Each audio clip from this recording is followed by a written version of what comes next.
بسم الله الرحمن الرحيم. السلام عليكم ورحمة الله وبركاته. كنت وعند وضيال واحد كسر وطن برنامج كيني أود الشباب وتضبط كي حليان وكلا كذا وطن باسن تي في برنامج هذا يجب وحلكم ارتقادنا مسؤولين أي مسؤولين لحي وكو برشدينا وحبا لو ذاقي دونا أمام لو ذاقي كلا وحفر حد ما تضبط كان برنامجكم ارتقوا هي وزيركي ورفافينتا حكومة فدرال كصوماليا ورفافينتا رقم كذا الحيس كحكومة فدرال كصوماليا مضاد محمد عبد الحي ماريه مدن فرحب بي تاهينا كل جوجو كسلو برنامج كود شرا شنو وما سنت ترسل تي في وما هاد علني بس كدب واحد وريجيسي حلكي وزارة ورفافينتا رقمك أي ضلحيسك أو أد كشكت المناسبة وريجينتا صدح وزارة دول مركب عالميا لا إيه وإلى تهور هذا من أد هيسي طلقة دور شو قرية هذا شغله اللي بني ملا يتكسو حرتي dhowaan waxa la magacaabay guddigii arrimaha doorashooyinka iyo dhaqangelinta seebad u aragtaa talabadaasi saasaad sheegtay waaye ra'iisul wasaare waxa la wuxuu soo saaray guddi labada guddiga khilaafaadka iyo guddiga doorashooyinka ee heer federaal labaduba khilaafaadka ah sidaad ogtahay guddiyadaasi waxa loogu talagalay inay ka yimaadaan blockiska ama qaybaha kala duwan maamulada iyo qaybaha kala duwan ee siyaasadda meelaha ay doorashooyinku ka dhacayso loo kala fadhiyo annaku waxaan nahay koota kamid ah ama qayb kamid ah qaybahaas shanta maamul goboleed iyo Somaliland xildhibaanada ka soo jeega midnimada u taagan oo had iyo jeer doorashadu ka dhacdo magaalada madaxda dalka ee Muqdisho marka sidaad aragtay saaka gudoomiyaha aqalka sare mudane Cabdi Xaashi Cabdilaahi warqad buu soo saaray oo leeyahay xubnihii gobolada waqooyi dirsadeen guddiga in loogu daro loogu talagalay laguma darin xubno kale ayaa liiska ku soo baxay oo marka cid lagala tashaday kulliba aanan annaku garanayn annaku de kootada yada ama Somaliland xildhibaanada ka soo jeeda halkan doorashadu ka dhacayso faafahinta gelin marka hore barata sida u aragti siyaasadeed maadaama xildhibaan ka tirsan baarlamaanka federaalka ah tahay magacaabistii warqad uu soo saaray gudoomiyaha Cabdi Xaashi anigu waa taageersanahay hadee Cabdi Xaashi talooyin buu nala galay sidii aan u dhisan lahayn guddiyada doorashooyinka ee labada heerka federaal oo maanta soo baxay iyo heerka maamul hoosaad xildhibaanada doorashadoodu halkan ka dhacayso magaalada Muqdisho marka talooyinkaygii waanu geynay beeluhu iyo salaadiinta iyo waxgaradku way geeyeen candidateskoodii dabcan wuuna gudbiyay kulli in kastoo de wixii uu wax badan loo gudbiyay markuu kala shaandheeyay 4 qof buu gudbiyay 2 qof oo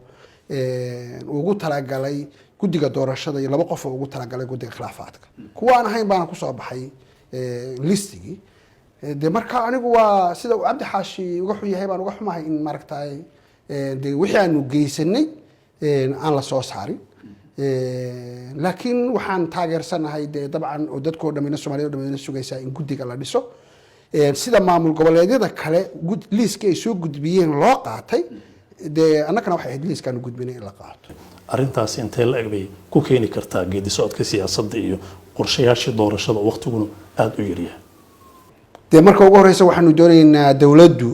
ra'iisul wasaaraha iyo madaxweynaha iyo dawladdu inay tixgeliso annaka rabitaankeega guddiga doorashada ee aanu ka tashanay beelaha kala duwan ee waqooyi halkan ka soo jeeda xildhibaanada waqooyi ka soo jeeda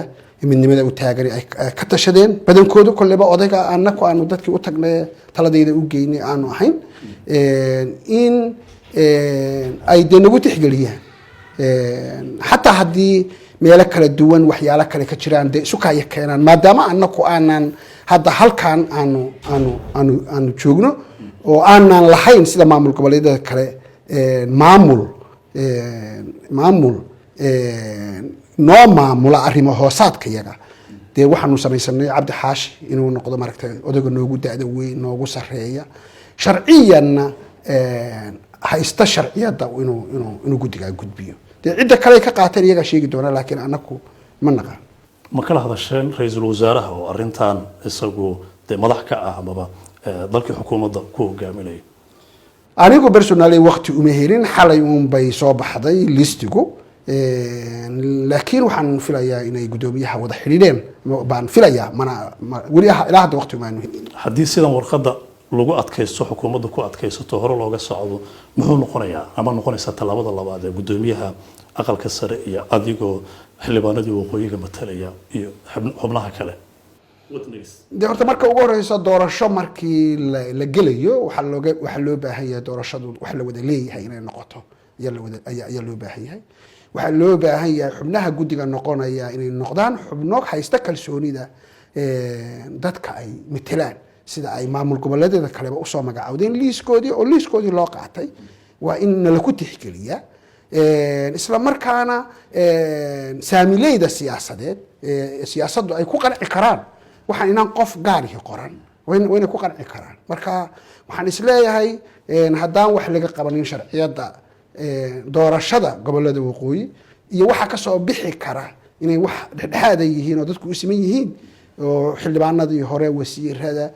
dadka musharaxiinta caadiga ah ee doonaya inay kuraasta nagula tartamaan iyo inay kalsooni haystaan wey. marka kalsoonidaasaa maqnaanaysa. wayahay arrimaha doorashooyinka iyo warqadan dib baan ugu soo laaban doonaa. dhowaan waxaad wareejisay xilkii wasaaradda warfaafinta dhaqanka iyo dalxiiska oo wasiirka cusub aad ku wareejisay weliba 26kii Oktoobar bishii la dhaaftay. maalmo kadib waxaad ka soo muuqatay shir ka dhacay magaalada Nairobi caasimadda waddanka Kenya oo shir beeleed ah weliba looga hadlayay saami qaybsiga xildhibaanada waqooyi amaba dadka Somaliland ay ku matalaan baarlamaanka federaalka Soomaaliya 75 xildhibaan. sidaasina uu ka sheegay shirkii guddoomiyaha xisbiga UCID Engineer Faisal Cali Waraabe. waxaan kugu ogeyn adigoo ku adag midnimada Soomaaliya aad u difaaca Faisal Cali Waraabe dhanka kale waxaan ogeyn isagoo Somaliland inta aad ku adag tahay cagsigeeda ku adag Somaliland iyo inay gooni u go'do. maxaa isbedelay ma qabiilkii ayaa ka awood badnaaday mabdii qarannimadii midnimadii aad ku adkaysan jirtay? aad iyo aad baad u mahadsan tahay. horta marka horeysa sidaad sheegtay anigu midnimada waa ku adagtahay iyadoo aan doonayo in midnimo cadaalad ku timaada ay tahay. waad ogtahay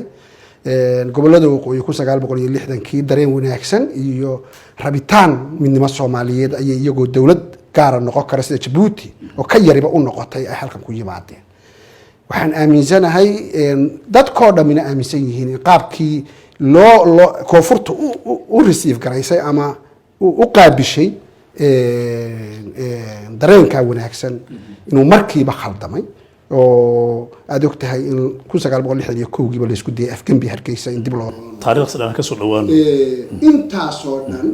laakiin waxaan weli u taaganahay oo sharafka iyaga iyo sharafka Soomaaliya ummadda Soomaaliyeed ka Somaliland ka Soomaaliya ku jira in la midoobo si fiican oo heshiisa loo midoobo taasoo hadda maragtay socota. labada iyaduba shirka aanu joognay mowqifka iyagaas isagana wax iska bedelay ma arag, anigana wax iska ka bedelin. laakiin shir beeleed markii la dhaho labada iyaduba dir baanu nahay, labada iyaduba beel kale aanu isku siinahay. marka salaadiin direed ayaa meesha ku balansanaa oo meelo kala duwan ka yimid, waqooyi ka yimid, koonfurtan ka tegay, Ethiopia ka yimid, Djibouti ka yimid, salaadiin noocaas ah ku balansan. sifaha shakhsiyadeed uga qayb gashay shirkaasi muxuu ahaa? shir beeleed buu ahaa. dee waad arkaysay shirar beeleed oo badan baa dalka gudihiisa ka dhacay meelo dibadda kaasuu buu la mid yahay. waad arkaysay shirkii Bundulood oo halkan ku qabsanayay, shirkii Garowe ka dhacay maragtay beelaha halkaa dega ay ku qabsanayeen, kaasoo kale buu ahaa shir beeleed buu ahaa. beeshana waa la wada yahay. mabaadi'da kale aad ka hadlayso loogama hadlayn meesha. shir beeleed buu ahaa, beeshana waa hore ma u dhacday adiga iyo Faisal Cali Waraabe in shir aad kala soo muuqataan? shirar uma badnayn laakiin meelo badan oo adduunka baanu maalin kasta isku arkaynay. xataa hadda dhow markii aanu Brussels tagnay isaga iyo Cali Khalifa Allah u naxariistay way noo yimaadeen, madaxweynaha la kulmeen, ergooyinkii meesha joogay la kulmeen. siyaasiyiintu meelo badan bay isku arkaan, waa la wada hadlaa. marka laakiin shirkan shir beeleed buu ahaa, labadeeduba beel aanu ka tirsanahay buu ahaa. siyaasana deednaan laakiin siyaasad buu daaranaa iyo awood qaybsi. waatuu Faisal meesha ka yiri 75 xildhibaan baan beeshan haddaan nahay leenahay aan raadsano weliba xilalka ugu sareeya dawladda sida madaxweynaha iyo guddoomiyaha baarlamaanka iyo ra'iisul wasaaraha u tartano. mowqif direed uu ku hadlayay hadee dirku waqooyi buu degaa maragtay koonfurtu degaa xildhibaanada uu sheegay direed oo dhan weeye marka la isu geeyo kuwa waqooyiga kuwa koonfurta exactly inta ay ku leeyihiin baarlamaanka Soomaaliyeed 4.5 ka ay ku leeyihiin way markii beel isu tagtana had iyo jeer way waxaas oo kale way yiraahdaan xildhibaanadeena maragtay power sharingkii aynu maragtay meesha lagu fadhiyay 4.5 ka xaqoodii ma helaan waa iska culture beelaha markay kulmaan way bridge-kii ama boondadii Faysal xaq uu ka jiro lahaa Somaliland oo waxa rabnaa gooni u goosata iyo maareey oo lahaa Soomaaliya oo mid ah ayaan rabnaa seeba looga dhax abuuri karaa beel laba nin oo mas'uuliyiin ah oo la yaqaano oo mabda ku dhagan looga soo dhax saari kara inta laga soo boodin la yiraahdo beelahaan ku tartamayna sanad kale wax ku raadinayna wallahi waa laga soo dhax saari karaa oo shirka waxa looga hadlayay dirka Ethiopia degaa wixii uu ku leeyahay inuu halka ka raadsado dirka Kenya degaa wixii uu ku leeyahay xaq u leeyahay inuu halka ka raadsado dilka Soomaaliya saasoo kale marka wax beeleed weeye wax Somaliland iyo Soomaaliya siyaasiyiintoodii isu yimid oo ka hadlaya maragtay arrimaha qadiyada wax wada lahaanshaha Somaliland iyo Soomaaliya ma ahay wax kale ahayd hadsan in loo tartamo sida Faysal uu sheegay xilka madaxtinimada oo adiga beeshaada iyo tan ka wada tirsantiin Faysal iyo wasiir qabyaatir iyo inta meesha isugu tagta salaadiinta ma isla qaadateen in xilka madaxweynaha ra'iisul wasaaraha bartilmaameedkiina waqti siyaasadeedka soo socdo halka ahaa oo meel ka hooseeya hadda nimankaasi niman hadda halkaan toos ugu lug leh maaha Faysal iyo qabyaatir iyo maaha tala inay bishirka direed ka geystaan mooyee doorashada halkan ka socota toos faraw lama soo gali karaan waxa aad sheegtay ee aaminsan yihiin ayay aaminsan laakiin annagu markaanu dirnahay halkan joogno 4.5 nahay xaq baan u leenahay waliba aniga ka soo jeeda Somaliland hadii la rabo in dalku midoobo hadii la rabo in bulshada hadda cabashada ka qaba midnimadii ay 60kii galeen in la qanciyo hadii la doonayo waa in aan u tartano waana u tartamaynaa doorashada soo socota cid baa nooga tartami doonta waana in Soomaalidu ay haday maragtay doonayso midnimada ay serious ka tahay weynay xildhibaanada halkan joogay midnimada u taagan saamiga ay helayaan ay siiyaan iyadoo taas contrary dhinaca kale aanay siinin oo hadaad fiiriso saami qaybsiga 4.5 ka laba beelood ayaa boqolkiiba 70 xilalka ay ahayd in la qaybsado agaasimayaasha guud ka mid yihiin ambassadors ka mid yihiin ayay qaateen wara labada beelood ee had iyo jeer madaxweynaha ra'iisul wasaaraha isku bedela weey marka xaq darrada gogol kasto aanu tagno waa looga hadlaa waxa la yiraahdaa wax walba oo problem ah ma dhibaato dhacda qolba dan ugu jirta ama qayladii yeerta qolba dan ugu jirta Soomaaliya markii xukuumadda dhexe meesha ka baxday Somaliland waxa ay sheegtay inay ka go'day adiga iyo siyaasiyiin fara badan waxay ku adkaysteen oo halbeegooda siyaasaddu ahaa midnimada iyo wadajirka inay ka shaqeeyaan kuna matalaan gobolada waqooyi ama Somaliland oo ku adkaysanaysa inay ka go'day koonfurta Soomaaliya halkan magaalada Muqdisho oo xildhibaan muddo dheer ka ahayd dadka qaar waxay aaminsan yihiin inay tahay meel siyaasad ahaan loo soo shaqo tago aysan matalaada runka ahayn toonkaasi ma jira ma qabtaa anigu ma qabo in la soo shaqo tagay laakiin waxaan qabaa inaan xuquuqdii ay lahaayeen aan la siin siyaasiyiinta midnimo doonka tixgelintii ay lahaayeen aan la siin marka taas ayaa micna tirtay taasoo ay ahayd inay sameeyaan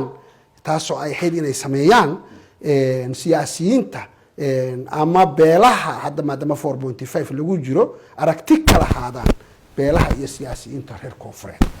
ayay ahayd inay tixgelin inta ay hadda haystaan ka badan qiimayn inta ay hadda haystaan ka badan ay siiyaan siyaasiyiinta midnimada u taagan ee fishanka weyn u taagan marka maadaama ay awoodii ka maqnayd xildhibaanada waqooyi uu ka maqnaa dalkii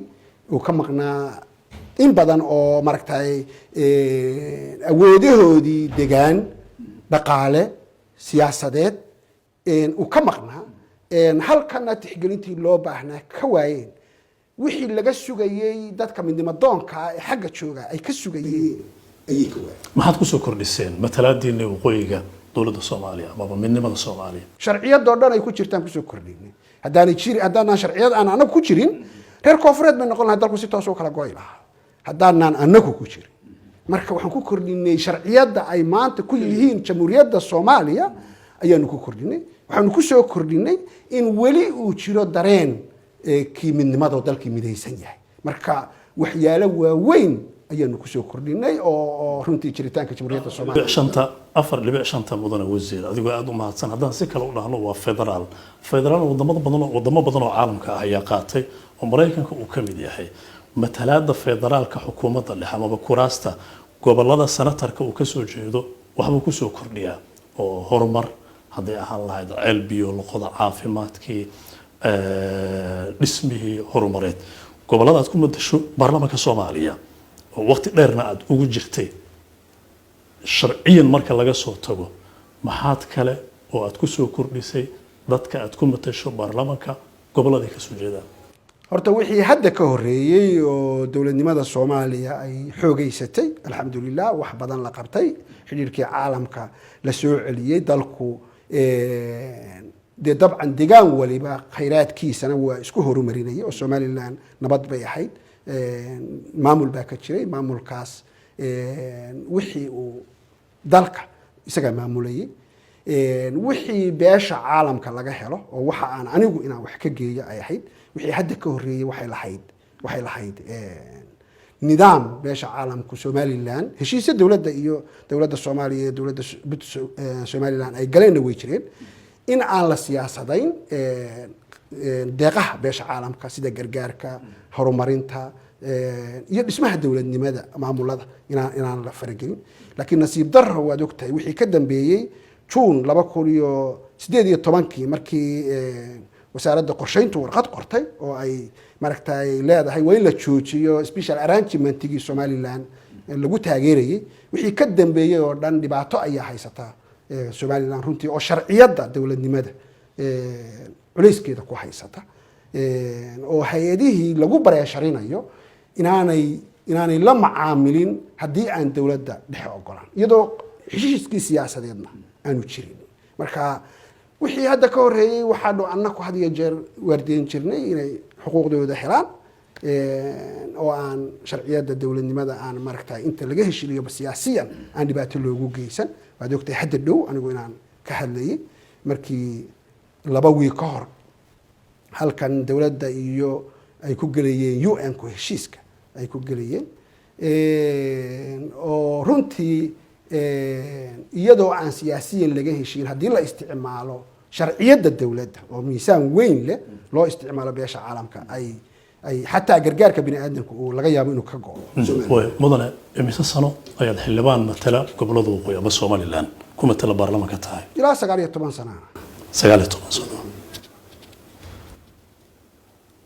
wax si gaar ah ugu qabatay oo inta aadan ka ahayn intaas oo sheegi kartaa nala wadaagi kartaa ma jiro de wax badan baan u qabanaa ku niri wixii loo qabto koonfur loo qabanayo xildhibaanka koonfureedku u qabanayay albiyo ka qoday gobolka ka soo jeeda albiyo ma ka qoday waa ka qodnay inako hay'ado u marayna gobolka ka qoday ayaanu ka qodnay gobolka ka qoday Somaliland ka soo jeedina gobol uma kala jeedo Somaliland ka qoday Somaliland ma ka soo jeedina ayla shalkeed waa gobolka Togdheer baa laga qoday waqooyi galbeed baa laga qoray Boorama laga qoray waxa weeye waxyaalo badan oo maragtay markii dhibaatooyin dhacaan halkan lacag baan uga ururinay oo ummadda Soomaaliyeed ay ugu deeqday xiriirka iyo waxistarka iyo inkastuu yaraa iyo gobolo kale waxaad ceelasha uga qadeen adinkoo ku matalaya baarlamaanka federaalka Soomaaliya oo adiga aad ka mid tahay intii hay'adaha internationalka ayaa loo marsiin jiray wixii ay Soomaaliya siinayeen waxoodana sidoo qaadan jireen annagoo sidaas ku ayaan u qaadan jiray maxaa kale oo qabateen ceel ahayn waxbarashada ka hor ma ka qabateen all nolosha oo dhan sida aan kuu sheegay waxaan ku yiri deegaamadu laba si uun baa horumarka iyo waxtarku ugu tagaa mid waxa weeye wixii gobolkaasi dawladda ka jirtay maamulka ka jira oo dalkiisa ka cashuurta uu ka ururiyo waxa uu ugu qabto iyo waxa beesha caalamku ay Soomaaliya ugu tala gashay inay saamigooda ka helaan wixii hadda ka horeeyay 19 sano wixii hadda ka horeeyay wax dhibaato ay taas 19 sano way farbadan yihiin waa 20 sano ku dhawaad laakiin dalku dal burbursan buu ahaa dal oo dhaqaale yaalo oo nolol taalo oo adiga laftigaa waad joogtay dalku wuxuu ka soo kabanayay weliba koonfurtu burbur iyo dagaalo sokeeyey dowladnimadu waa wixii hadda 2016 2012 markii dowlad rasmi ah la noqday ayaa wax yar bilowdeen xoogeeduna 2000 hadda dowladan hadda jirta iyo tii 2012 ilaa 2006 ilaa 2020 sideedaa sano ee dowladda rasmiga ay jirtay baa marka 19 sano ceelal tiradooda aad noo sheegin ayaa togdheer iyo boornimo aad ka qodeen ceelal kaliya ma ma kuma dhihin anigu taas kuma dhihin ceelal kaliya maaha wax kasta oo ay xaq ugu leeyihiin beesha caalamka taageerada ay Soomaaliya ugu talagashay sheerkooda ay heli jireen laakiin waxa ay shaqaysteen ama xukuumadda dhexe si guud ugu talagashay mooyaane waxaan rabaa su'aashu ay tahay matalaadaada gobolada waqooyi 19 sano mudane maxaad ugu qabatay sidaadaba xildhibaanku waxa uu qabto ayaad inaad fahamsan tahay weey xildhibaanku constituency-giisa wuxuu qabto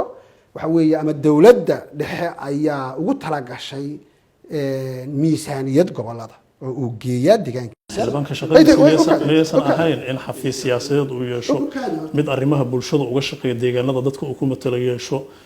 sharciyada ku ilaaliyo guud ahaan dalka si gaar ah deegaanada laga soo doorto uu ka warqabo maysan ahayn ka warqabnaa laakiin siyaasiyan inaan deegaanka tagi karin oo xafiis dawladda dhexe leedahay laga furi karo aad waa ogtay haddaadan tagi karin maxay matalaadaad u tiraysaa mudan maxay u taagan tahay matalaadaada haddaadan deegaanada waxaan kuu sheegay siyaasiyan dalkaani inuu midaysnaado waxyaalaha la kala tabanayana laga wada hadlo aanan ka shaqeyno ayuu xildhibaanku u taagan yahay politically wixii aanu samayn karaynay xildhibaanada waqooyigu samayn karayeen ayaa intaas waa mahadsantahay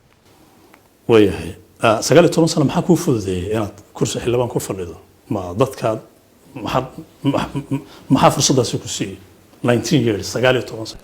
adduunka dad 40 sano oo 50 sano ah baa jira waynaad ogaataa dimuqraadi markaan gaadhno marba annakuba intii karaan ahee Soomaalidu ay doorasho ku qabsan karaysay xildhibaan ku soo saari karaysay ayaan ku soo baxay 19 sano xildhibaan qof ah oo dunidan ku nool wuxuu saamixi karo I don't think so aniga waxa weeye ma aaminsan inta aad aaminsan tahay sidaan kuu sheegay 30 sano 40 sano ayaa xildhibaan la ahaada adduunka waliba dal dimuqraadi oo la isdooranayo annakuna intii aanu samayn karaynay mar walba ayaan ku soo baxaynay markay odayga kaliya ahayd odayga ayaa dadka dooranayay markay maxaad ula jeedaa odayga maxaad ula jeedaa waad ogtahay doorashadii 2012 oo kale suldaanka reerka ayaa saxiixay xildhibaanka laakiin dadka kula tartamaya soo ahayn of course mar walba dad baa kula tartamay ka hor in bagaati baad ka soo bilowday siyaasadda kama bilaabin ilaa arta waa joogay marka xildhibaan in baad ahayd intaas xildhibaan shaqaynayay oo shaqo fiican oo dadkiisu ku qanacsan yihiin qabanayay baan ahaa aad baa mahadsantahay halkee baad ka soo qaaday xildhibaan 19 sano dunida uu ka jira ama 40 soo baar adigu soo baar waad helaysaa kuwa 40 sano iyo ka badan ah baad soo helaysaa siyaasadda Soomaaliya si gaar ah marka gobolada waqooyi laga hadlaayo waxa la yiraahdaa siyaasiyiinta markay halkan si gaar ah siyaasadda si u rabeen ay ka waayaan waxay dib ugu laabtaan Hargeysa iyo Soomaaliland waxa kamid Axmed Ismaaciil Samatar oo tartamay Buuba ayaa kamid ah wasiir arrimaha dibadda iyo rag kale soo noqday hadda waxa bilaabanaysa sida dadka qaar ay aaminsan yihiin shirkii Nairobi inaad ka soo muuqatay adiga iyo engineer Faysal Ali Waraabi inaad laaban rabto sidaasi maya anigu marna laaban maayo qadiyadan u taaganahay si solid baan u aaminsanahay waxaan aaminsanahay ka mid dhalinayo oo Soomaaliya ay ka dhalanayso midnimo Somaliland iyo Soomaaliya oo ku timaada hab cadaalad oo labada dhinacba ku qanacsan yihiin oo laga wada hadalku uu socdaa hadda dawladan iyadoo bilowday meel fiican marsiinaysa actually shirkii ugu dambeeyay Djibouti wada socotaa ayaa doorashadu timid taxigta waxaan aaminsanahay in dalku si fiican wada hadli doono oo doorasho dhici doonto ka badan ama ku dhawaad 20 sano ka bacdi diyaar ma u tahay in dhalinyarada siyaasadda soo galay Janice Asiisood ka nasato iyo jeer waa kursiga markii doorasho ay timaado waa la tartama khibradda aan u leeyahay arrimaha Soomaaliya u leeyahay wada hadallada Soomaaliya iyo Somaliland aan u leeyahay nidaamka dawladnimada iyo qaabka uu shaqeeyo waxaan is leeyahay asad in la daayo ay tahay baana siyaasiyiin fara badan oo kula mid ah xildhibaano aad ku meel gaarka ku haray farakuterisku aad ku jirtaa ka soo gudbay rajo intee la eg baad ka qabtaa ibinka inaad xildhibaannimadii ku mar walba rajada aan qabo waa 100% waayo dadkayga intii aan karo shaqo fiican baan u qabtaa inta halkan joogta iyo sidaad sheegtay inta iga dambaysa oo waxa ugu weyn aan ka shaqeynaa ay tahay sidii dalku u midoobi lahaa ugu dambeyntii waxaad weysay ama ka baxday liiskii golaha wasaaradda maxay ahayd sababtu waa isbedel dawladeed weeye kursi weligii laguma fadhiyo